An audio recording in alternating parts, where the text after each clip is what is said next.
I need you to make this disappear. That's the first thing I ever heard Ethan Sloan say in anger, though you'd miss it if you didn't know him. He didn't shout, didn't slam anything. He just sat there in the audit war room, one hand on the edge of a manila folder thick with discrepancies, the other hovering near his keyboard, like he was deciding whether or not to hit send. The screen in front of him showed 3 duplicate wire transfers to a vendor that didn't exist 2 months ago, and a timestamp on a form with Carter Sloan's initials. That was the moment I realized the guy who barely talked in meetings had been paying attention to everything. The truth is, nobody noticed Ethan until they needed him. He was the guy you looped in when something stank, but no one wanted to call it out loud. He didn't make noise, he made things go away, in a good way. He fixed your messes without judgment, without gossip. He didn't smile much, didn't schmooze at happy hour, but if you left a coffee ring on your audit trail, he'd clean it and somehow make the numbers work. He was a ghost with a clearance badge, one of the last quiet men in a company full of performative innovators. And yeah, real quick before we go deeper, if you're into these kinds of stories, do us a favor, hit the subscribe button and toss a like. I know most folks forget, but it makes a huge difference for the team behind these. We've got more stories like this one, stories that go places. All right, back in. I joined corporate about 5 months before everything hit the fan. I worked compliance adjacent, just close enough to hear the rumors, but not close enough to see the receipts. I noticed Ethan almost right away, mostly because no one else did. The guy could walk through a room full of execs mid-power trip and not even earn a head tilt.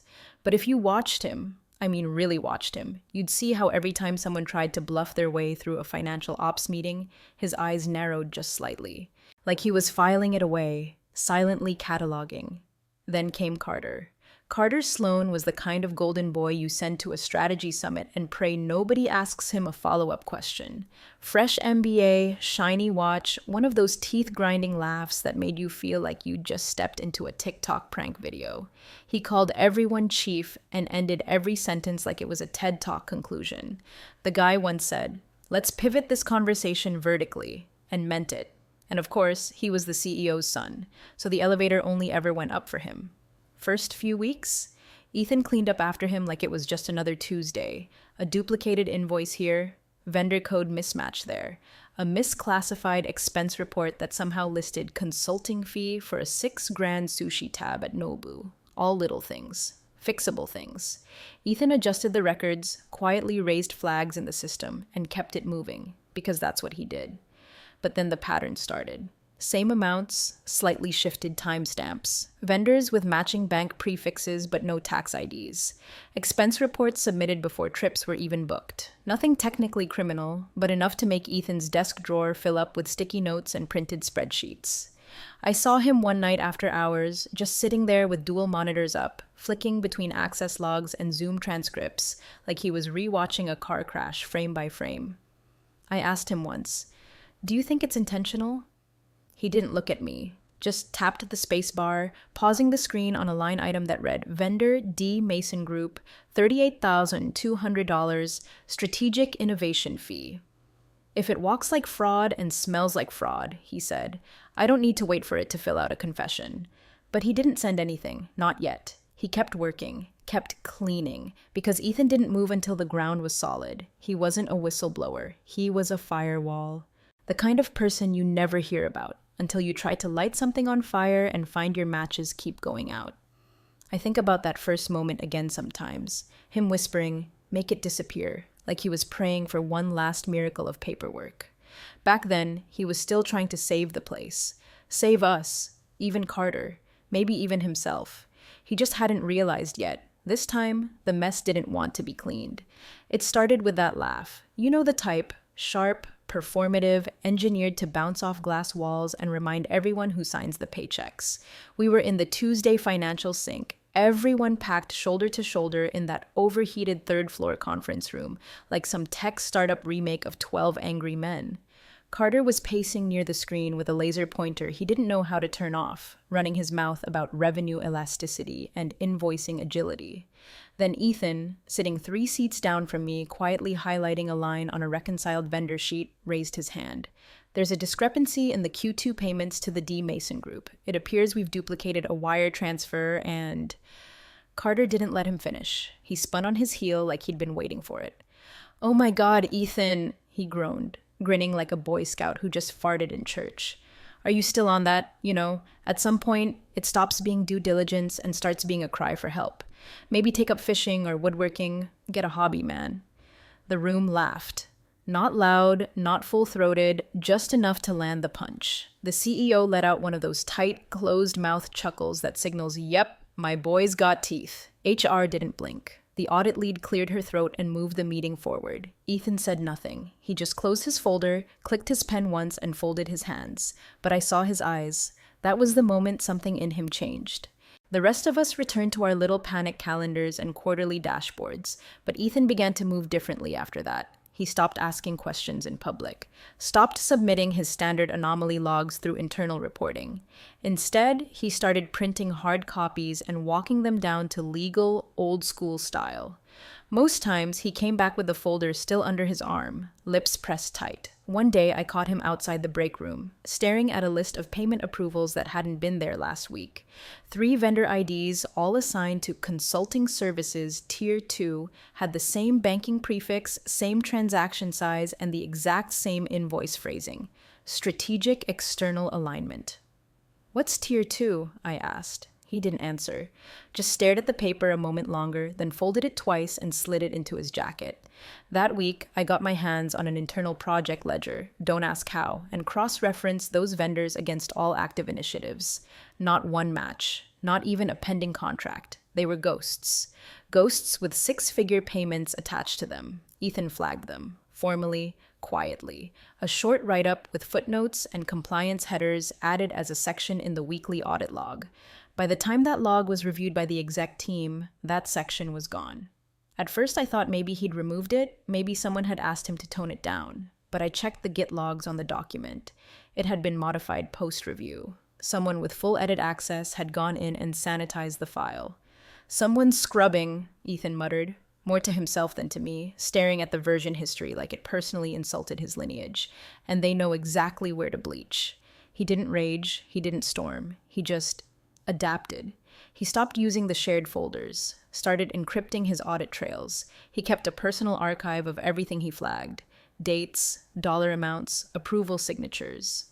Paper printouts that he'd fold and slide into manila envelopes labeled with mundane, boring names like Training Resources and Vendor Cycle A.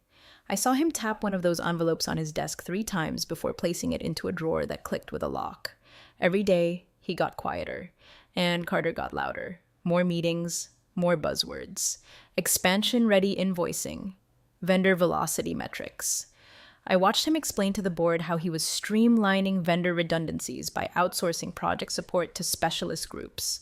Groups, I later realized, that had no websites, no business listings, just payment records and PO boxes in places like Tulsa, Oklahoma, and Aruba. Ethan brought it up, gently, to the CFO. There's no vendor trail on the back end, no paperwork on the tax side either. The CFO's response? "You're overcomplicating things. Carter has approval authority. Focus on the documentation you do control." And so Ethan did. Just not for them anymore. That's when the folder appeared. A black, soft-sided document case that never left his person. He started wearing a blazer again, not for show, just for the inside pocket. The pocket that held the thing he was building. I asked him one night, after a late reconciliation shift, "What are you holding on to?" He didn't answer right away, just looked out the window at the empty parking lot, where Carter's Audi was still parked diagonally across 2 handicap spots. Finally, he said, "I'm not paranoid, I'm methodical." And he walked out. The email was clinical. 4 sentences, 3 attachments, and 1 red receipt. Ethan had forwarded the compiled anomaly report, complete with flagged wire transfers, matching metadata strings across 3 shell vendors, and a copy of Carter's approval trail, to the internal legal team under the subject line: Compliance Concern Escalation, Phase 2 Threshold Breach. He waited. 2 days later, he received a meeting invite. 15 minutes. Conf Room B. Legal Liaison. Marcia H., a woman who always wore double pearls and spoke like every sentence was being recorded. When Ethan arrived, she didn't offer him coffee, didn't ask him to sit, just slid her tablet across the desk and said, "We've reviewed your concern. While your diligence is noted, please remain focused on internal audit scopes. Strategy level spend is outside your purview." He blinked once. The vendors are ghosts, Marcia. She smiled like a dentist delivering bad news through Novocaine. Then let strategy handle the exorcism. He left without speaking. I found him an hour later in the far corner of the server room, not checking cables. He was just sitting there, laptop open, headphones in, one of those spiral-bound notebooks next to him with half a page of timestamps and a single phrase at the top. If I disappear, start here. That same week, Carter strutted into the all-hands like a politician fresh off a bribery acquittal. It was one of those cringe, live-streamed showcases where junior analysts were expected to clap for PowerPoint slides. Ethan stood in the back, arms folded, no applause. I stood beside him. That's when it happened. Carter clicked to a slide labeled Legacy Constraints. Now, obviously, some folks get real twitchy when we innovate. There's always that one person who thinks vendor streamlining is a conspiracy. Don't worry. Our job is to help them retire with dignity, eventually. The room laughed. Carter beamed. Ethan stared straight ahead, his face made of stone. No one said his name. They didn't have to. After that, Ethan changed. He stopped using the building Wi-Fi, ran everything through a private hotspot. He coded his own macros for metadata reconciliation, bypassing internal tools entirely. I watched him download Zoom call backups, trimming only the parts where legal disclaimers had been conveniently forgotten. Most people don't realize Zoom saves raw audio locally if you check the right box. Ethan knew. He'd been checking it for months. He started building the archive. It wasn't flashy, just a nested series of folders on an encrypted drive, labeled so innocuously you'd think it belonged to HR. Inside were PDFs of every flagged transaction, exported logs of account access, line item crosswalks showing identical invoice language between different vendors, and audio. God, the audio. He didn't name the files with anything dramatic, just dates and timestamps. One night I caught a glimpse of the master directory, Redundancy Protocol EBIT, Level 7. I asked what Level 7 meant. He said, "That's how many levels down I had to dig before they stopped faking it." Still no yelling, no righteous speeches, just more layering, like an insurance policy wrapped in Kevlar wrapped in salt and fire. And every time Carter paraded through the floor or held a pointless branding brainstorm, Ethan just watched, silent, absorbing. Once, Carter barged into the Risk team's cube pit holding a Nerf gun, yelling, "Innovation ambush!" Ethan didn't flinch, didn't even blink. He just clicked save, shut his screen, and walked out. It was like watching a slow chemical reaction, the kind that looks inert right until it explodes. That's when the security logs started showing printouts at odd hours. Quiet nights where Ethan would be in the office alone, scanning ID badge histories, printing out access logs, folder permissions, building something no one else understood yet. I asked him again, "Why redundancy?" He replied without looking up. "Because when the system fails, you don't rebuild it from the top. You start from the last clean copy." Then he slid another envelope into a file cabinet, only he had the key to. The next morning, Carter announced a new strategic partnership with a boutique compliance consultancy based out of an address that mapped to a storage unit in Delaware. Ethan didn't raise his hand. He just wrote something on a sticky note and kept typing. That was the day I realized he wasn't hoping they'd fix it anymore. He was preparing for the day they couldn't. Ethan had this ritual I only noticed once I started paying attention. Every time he found something new, really found something, the kind that made him sit back in his chair and exhale like someone had just pressed a loaded gun to the base of his skull, he'd mutter 3 words under his breath. "Got you again." No gloating, no smile, just a resigned confirmation that the rot went deeper than even he wanted to believe. It was a Thursday when the pieces finally began to take shape. 3 shell vendors, D Mason Group, Valtrex Solutions LLC, and NextEdge Consulting, all recently added to our approved vendor list, all processing 6-figure payments through strategic engagement funds. Ethan, as usual, ran the metadata.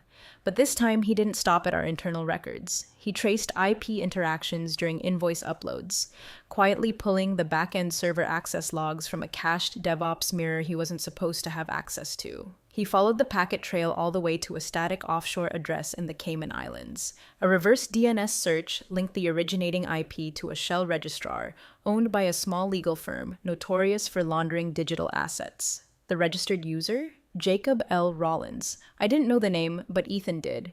His screen froze mid-scroll, and for the first time in weeks, I saw his face shift, something like disbelief warped with grim satisfaction. Carter's roommate, he said flatly. From where? NYU, same finance program, same apartment. Carter used to call him Raw Dog on LinkedIn posts. Jesus. Ethan sat back, pressed his palms against his eyes, then rolled his chair slowly away from the desk. I watched him pull out his phone and open a voice memo app, not to record a message, but to timestamp what he'd just uncovered. Everything had a record now. He trusted nothing that didn't generate a trail. That night, he stayed after hours. Said he had cleanup work, but I knew better. I stayed too, pretending to finalize risk summaries while watching him set up 3 devices at once: a company laptop, a personal tablet, and a desktop connected to an external drive with military-grade encryption. Every file he touched got a triple save, one on the flash drive, one pushed silently to a dead-drop cloud server, and one synced to a private folder on his phone hidden behind a photo gallery labeled Lake House 2019. He didn't even flinch when the screen went black and a Zoom recording began to play. It was audio only, no video, just grainy sound of 2 men laughing, whiskey glass clinks in the background. Carter and the CEO. The timestamp said 10:43 p.m., 2 weeks after the first flagged wire transfer. The CEO's voice cut through first. Push it through Rollins, keep it under the 100K thresholds. No one's watching. Then Carter, laughing too loudly. That's the beauty of having the nerds buried in spreadsheets. They'll scream into a folder and file it under Q4 anomalies. The CEO replied, if Sloan catches on, gaslight him. Say he's overthinking. They both laughed again, slow, relaxed, confident. I turned toward Ethan, expecting to see anger, but he was completely still, one hand on the desk, the other on his flash drive. He waited until the file ended, then clicked save, tagged the file Greenlight01, and added it to a folder marked Board Readiness, Level 7. He sat like that for a while, not moving. Eventually, he pulled out his phone and made a call. His wife answered. She was on speaker for just a second, enough for me to hear her ask softly, "Is it time?" Ethan exhaled through his nose. "Not yet," he said. "I need them to ask." There was a pause. "You always wait," she replied gently. "Just don't wait until they take it from you." He didn't respond, just ended the call and backed up the file again. That weekend, he came in on a Sunday. No lights, no noise. I passed by the office once to grab my badge, saw him through the glass, not moving, staring at the giant wall of printed ledgers and maps he'd pinned across the whiteboard. It looked less like a case file and more like a war map. Push pins, strings, transaction codes, a single photo of Carter and Jacob Rollins holding up champagne glasses in front of a yacht. On the wall, in Ethan's sharp block letters, "When you find the source, stop pulling, start recording." He didn't ask for help. He didn't need it. Whatever he was building, it wasn't for us. It was for whoever thought they could bury him and still walk away clean. It happened during Q3 closeout. The final reconciliations had already been submitted to the board packet pre-review queue, normally a tedious formality.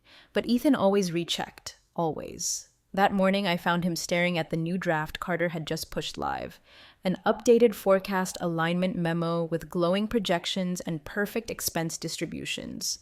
Too perfect. The numbers didn't line up, not just off by decimals. Whole segments had been deleted, overwritten, replaced with airbrushed estimates. I saw it the second he laid both versions side by side. Carter had removed over $600,000 in payments to 2 of the flagged shell vendors and repackaged the missing funds under Q3 asset reallocation, approved per strategy. The signatures at the bottom, Carter's. Only Carter's. "This one," Ethan said, almost whispering. "This is what I needed."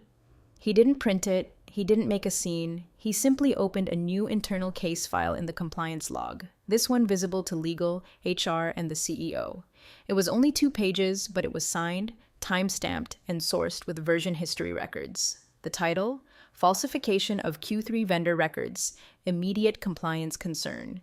He submitted it at 10:12 a.m. By 11:08, his calendar was flooded. First, HR, please meet us in Conf A at noon. Then legal, review session required. 1:15 p.m. in room 302. Last, the CEO's office. Availability requested for closed session. End of day. He went to all 3. I don't know exactly what was said in Conf A, but when he emerged, his face was unreadable. Still as granite. From what I heard later, HR had opened with pre-scripted lines about tone and documentation and unilateral escalation. They'd mentioned Carter's leadership style and Ethan's difficulty adapting to modern collaborative environments.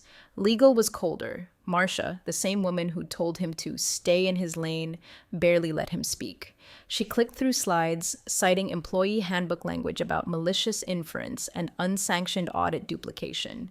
She said phrases like cumulative behavioral trend and disruption to strategic momentum.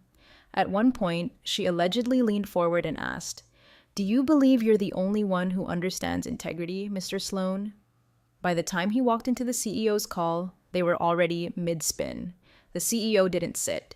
He paced, blamed audit overreach, called Ethan's memo aggressive, and accused him of creating a hostile environment through bureaucratic sabotage.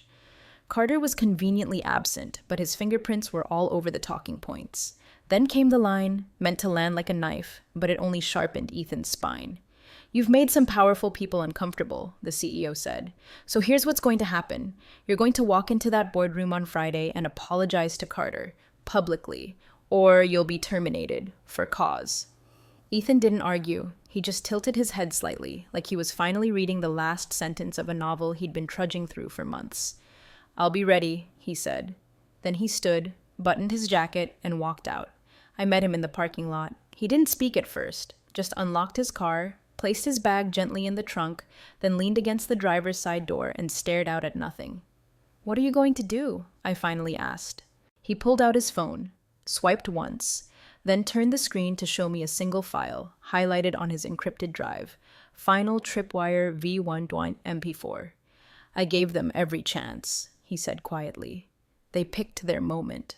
He paused, then added, almost as an afterthought, "Now I'll pick mine." That evening, he printed something, just one page. I never saw it. He folded it once and slid it into his inner blazer pocket. Friday couldn't come fast enough. The boardroom was colder than usual. Or maybe that was just the mood. Crisp, premeditated, the kind of chill that comes when people know something's about to snap, but they're pretending it won't. I watched from the back corner, tucked behind a ficus no one had watered in weeks. Full board present, legal, HR, the whole power parade. And Carter, sitting dead center, legs crossed, smirk locked in place like it was surgically stapled to his face. The CEO stood at the head of the table like a trial judge who already knew the verdict. "Let's be efficient," he said, voice oozing artificial calm. "Mr. Sloan, this is your opportunity to clear the air. You've caused confusion, disrupted alignment, and jeopardized strategic trust. Apologize or resign." Ethan didn't flinch. He didn't even blink. He just stood up slowly, like gravity moved different for him. His chair gave the faintest groan as it slid back. He adjusted his cuff like it mattered, walked past the table, and stopped in front of the projector hub at the far end of the room. "I'd like to submit one item before I go," he said. The CEO gave a forced sigh. "Ethan, this isn't..." But Ethan was already plugging in his phone. One cable, one tap. The projector screen blinked, stuttered once, and then lit up. Black screen, white timestamp, 10:43 p.m. Unscheduled Zoom call. CEO Carter Sloan. Unknown participants. No title, no warning, just audio. CEO's voice unmistakable. Push it through the dummy vendor. If compliance finds it, I'll just call it noise. A few people shifted in their seats. Carter's voice followed. Clear, smug, full of the same bravado he brought to every strategy session. Worst case, blame that audit guy. He still prints things. Then laughter. Both of them. Deep, unguarded, like they'd just outmaneuvered the whole damn company and couldn't believe how easy it had been. The room went still. Not frozen. Calcified. One of the board members, a woman I'd never seen so much as raise her voice, put down her pen like it had suddenly become radioactive. Another leaned forward, squinting at the screen as if disbelief could change what he'd just heard. HR looked like they were about to faint. Legal wasn't even pretending to take notes anymore. They were just staring. The CEO's smile cracked first. "Ethan," he started, voice tight, "this is a breach." Ethan held up a single finger, not to silence him, just to remind him that the clip wasn't done. Second audio file, shorter. CEO again, quieter now. "Rollins has the offshore ready. Just keep it under $100K per invoice. No flags." Click. Silence. No music, no branding, no big dramatic finish, just a black screen and the quiet hum of a room realizing they'd been sitting on a bomb. Ethan unplugged his phone, slid it into his jacket, looked at the CEO, then at Carter. "You asked for my submission," he said. "There it is." Then he turned to the board. No bow, no apology, just a slow nod, like he was sealing a vault with their shame still echoing inside. He walked past Carter, who was now visibly sweating through his designer shirt, past Legal, who didn't even meet his eyes, past HR, who fumbled with a pen and dropped it, out the door, calm, straight-backed, gone. The projector screen was still black when the door clicked shut, but the echo of that audio, it stayed. For a moment, nobody moved. The air in the room went dense, like sound itself had been vacuumed out. One of the board members, a guy who usually spent entire meetings thumbing through emails, muttered without lifting his eyes, Is that his voice?" No one answered. Legal counsel, a man who once lectured the company on navigating the optics of accountability, was staring at the tabletop like he'd just remembered he'd left his stove on. His knuckles were bone white where they gripped his folder. The VP of HR, who'd been smirking just 10 minutes ago, looked like she was trying to vanish into her blazer. And Carter, poor, smug, unraveling Carter, finally opened his mouth, ready to spin some half-assed, strategic miscommunication speech, when the boardroom door creaked open behind him. Two men stepped in. No hesitation, no knocking. One wore a federal windbreaker, the other had a badge already in hand. "Good afternoon," the taller one said calmly. "We have reason to believe this recording may constitute a violation of U.S. financial disclosure and fraud prevention statutes." The shorter one scanned the room with practiced detachment. Then, "Is Mr. Thomas Sloan present?" Nobody answered. The CEO, still standing at the head of the table, stiffened, like he'd just been electrocuted. What is this?" he croaked, eyes darting from face to face, looking for an ally that wasn't there. The taller agent repeated, without emotion, "We are executing a preliminary inquiry based on federal whistleblower documentation received via secure upload." Mr. Sloan's voice was heard on that recording. "We'll need to speak with him as well as collect any relevant devices associated with this office's financial oversight." A third figure stepped in behind them, a woman with a notepad and a Department of Justice lanyard. She didn't say a word, just observed. The CEO's mouth opened again, but this time nothing came out. Carter, suddenly pale, started to rise, maybe to run, maybe to deny, maybe just to vomit. But one of the agents raised a hand without even looking at him. Remained seated. The only sound in the room was the soft buzz of the overhead lights, the kind of silence that turns bone deep. That tells you the world just tilted and the cliff you've been ignoring is now under your feet. Someone from the board whispered, "Jesus Christ." Another muttered, "He told them." But Ethan didn't say a word. He was standing just inside the doorway now, silent, composed. He hadn't followed the agents in. He hadn't needed to. He'd simply returned, not to speak, not to fight, just to witness. The CEO turned to him, something like a plea forming behind his eyes, but Ethan didn't flinch. He just took a slow, measured step back, hands folded in front of him like a man at a funeral, watching the casket lower, knowing full well who he buried. One of the agents asked for device turnover. The CEO didn't move. A board member finally spoke. Not to Ethan, not to the feds, to the room. "Lock his access. All of it. Right now." HR jolted into motion. Legal fumbled for a laptop. The chaos had begun. But Ethan, he just turned and walked away. The next morning, Carter's parking spot was empty. The CEO's Jaguar sat untouched, already collecting a fine for expired tags. There was no official announcement, just a company-wide calendar update titled Leadership Transition Session and a cold line in the internal portal. Effective immediately, Thomas Sloan and Carter Sloan are on indefinite administrative leave pending regulatory review. The walls started bleeding quiet panic. Department heads whispered behind closed doors. The finance team pulled 6 straight hours of backlogged reconciliations trying to scrub the ledger. Legal booked a week's worth of calls with a white-collar crisis firm. And across the entire company, emails slowed, like everyone suddenly realized the audit trail had teeth. Then came the knock. Ethan was home. Not celebrating, not hiding, just raking leaves. I know because he told me later he needed something normal, something repetitive, to remind himself that everything he did was real, and not just another spreadsheet dream. His wife handed him the phone. Unknown number. Washington area code. It wasn't HR, it was the chair of the board. She didn't grovel, didn't bluff. Just got straight to the point. Mr. Sloan, she said, we need someone who understands the system you built. Someone who can help us rebuild trust with regulators, with employees, with the feds. We'd like you to serve as interim compliance lead during the transition. He was quiet for a moment, not out of indecision, but because she hadn't realized yet. The real decision had already been made. Ma'am, he said calmly, I didn't do this to stay. A beat of silence. I did this so no one else has to. And that was it. No dramatic speech, no counter-offer, just a leaf rake resting against the porch and a man who'd already written his final line. After the call, he walked inside and pulled open the drawer where he'd kept the last drive. He held it a moment. The final backup, untouched, still sealed in its envelope. Then he placed it into a fireproof box marked Personal Archive and pushed it all the way to the back of the closet. It wasn't a trophy, it was a record. A memory of what happens when no one else stands up, until someone finally does. Back at the office, chaos had turned surgical. Compliance teams were restructured. IT launched a forensic deep dive into every strategic vendor Carter had touched. The consulting firm Rollins fronted went offline overnight. The DOJ requested mirror images of every server between Q2 and Q4. The SEC formally acknowledged receipt of Ethan's submission.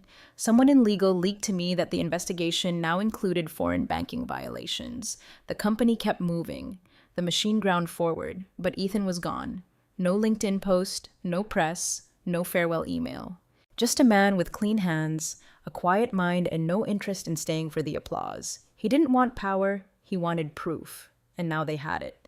6 weeks later, the dust hadn't settled so much as it had just drifted into every corner of the company. News outlets ran tight-lipped headlines like Whistleblower Triggered Audit Halts Fintech Expansion and Federal Probe Ongoing in Anonymous Compliance Breach. No names, no photos, just enough legal fog to imply disaster without tipping off the body count. Internally, they were still spinning. New ethics protocols. A 2-day compliance retreat in Denver. Empty messages from the new interim CEO promising transparency and healing. But outside that fishbowl, Ethan was a ghost again, just the way he liked it. That morning, he drove himself to a quiet county building with cracked pavement and flickering lights, the kind of place people go to change their name or argue about zoning permits. He stood in line behind a man disputing a dog license fee and a woman requesting a copy of her late father's will. When it was his turn, he slid a single sheet of paper across the counter. A notarized letter, stamped, signed, filed under his actual name. Subject line, Confirmation of Evidence Submission, Compliance Archive Ref Namar RDL7 Final. No press release, no legal entourage, just a file that now sat quietly in the hands of public record, independent of any company server, any private NDA, any internal shredding protocol. It was fact now. Untouchable. He thanked the clerk, walked out, never looked back. Back home, the sky was overcast, the kind of gray that never quite storms but never clears either. In his home office, Ethan opened the drawer he hadn't touched since the day everything tipped. The lock clicked open with a dull snap. Inside, the last flash drive, still sealed, still intact. He held it for a second, studying the edges like it might tell him something new. Then he pulled an envelope from the drawer, one he'd labeled weeks earlier in plain black Sharpie, if they ever ask. He slipped the drive inside, sealed it, taped it once, twice, then slid the whole thing into a box labeled Personal Archives Do Not Destroy. No ceremony, no second guess. He didn't need it anymore. But he wanted them to know it had existed. He rose, stretched his back, poured himself a glass of water. Not whiskey, not wine, just water, like a man who didn't need a vice to wash down victory. On the far shelf sat the only physical memento he'd kept from the company, a single sheet of paper from the boardroom. The official meeting minutes, printed and highlighted in yellow. The line he'd circled was the very last entry. Meeting adjourned at 11:47 a.m. after compliance presentation triggered Clause 12G, immediate federal disclosure mandate. That was the moment the room stopped pretending. The moment the system, however late, however reluctantly, was forced to listen, he didn't frame it, didn't hang it, just folded it neatly, slid it into the same drawer, and closed it. The system didn't protect him, but he'd protected the system, and sometimes that was enough.